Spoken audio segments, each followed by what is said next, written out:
खादिम हुसैन रिजवी साहब रहमतुल्लाह अलैह का इंतकाल हुआ है।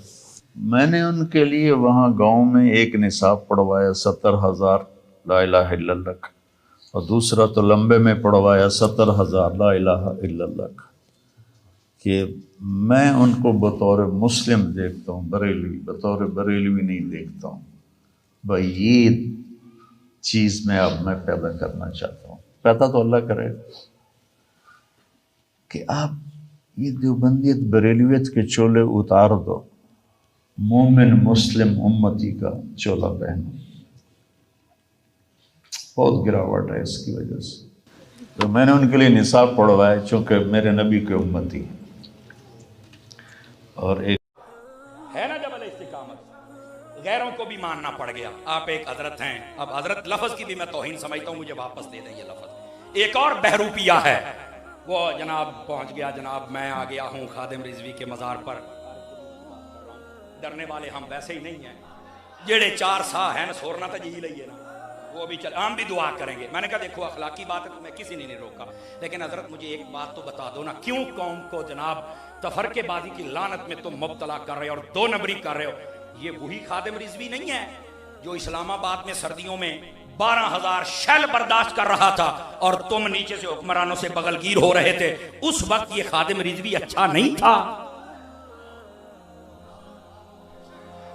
चलो ना बोले कोई ऐसी बात नहीं, आपने बात का वजन ही नहीं महसूस किया तो मैं क्या कर सकता हूं, मैं थोड़ा सा आगे निकल जाता हूं। मैंने कहा आज आके कह रहे हैं कि ये बहुत अच्छे थे, बहुत अच्छे थे और कब्रों पर हाजिरी देते हो। तो मैंने कहा क्यों दी, नेक बंदा है, हम भी बख्शे जाएंगे। तो मैंने कहा तुम्हारा तो अकीदा कि मुर्दा फायदा ही नहीं देता। चलो अभी भी कईयों ने वजन नहीं महसूस किया, चलो कोई ऐसी बात नहीं। अगली बात कहते हैं हम इनके मिशन के साथ हैं। अब मैंने कहा बहरूपिये, ओए मरने के बाद तो दुश्मन भी कंधा दे देता है, मजा तब था अगर जिंदगी में कंधा दे देता ना।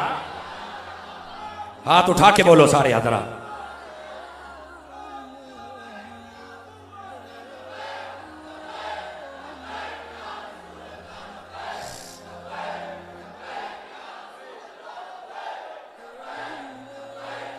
बात समझ आ रही है कोई नहीं आ रही? अब मैं एक जुमला और कहने लगा हूं, अल्लाह करके आपकी समाअत के मेयार के मुताबिक हो जाए।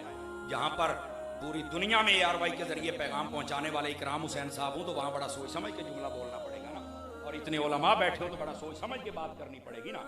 तो मैंने कहा जनाब मरने के बाद तुम्हें हमारी कब्रों पर आना ही क्यों पड़ता है? तुम्हारे अंदर में से कोई ऐसा नहीं पैदा हो सकता?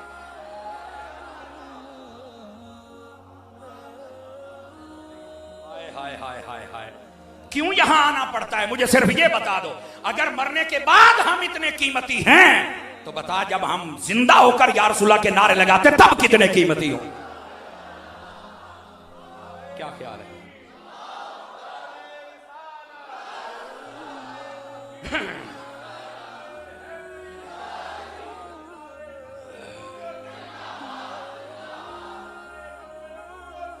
और दोस्ताने गिरामी, ये ऐसा होना था क्योंकि अमीरुल मुजाहिदीन ने काम किया था।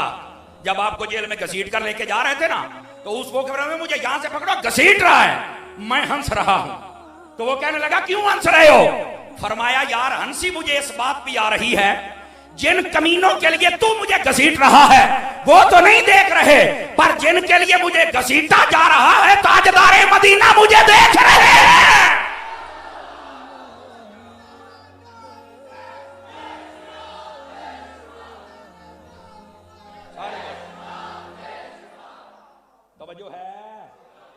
तो मैं सिर्फ ऐसे बहरूपियों को कहना चाहता हूं खुदा का खौफ करो यार। कब तक? अगर कोई ऐसा कीमती बंदा तुम्हारे दरमियान नहीं पैदा हो सकता तो फिर आ जाओ ना इस कारखाना रजा में। आवाज कमजोरों वाली है, जवानों वाली नहीं है ये।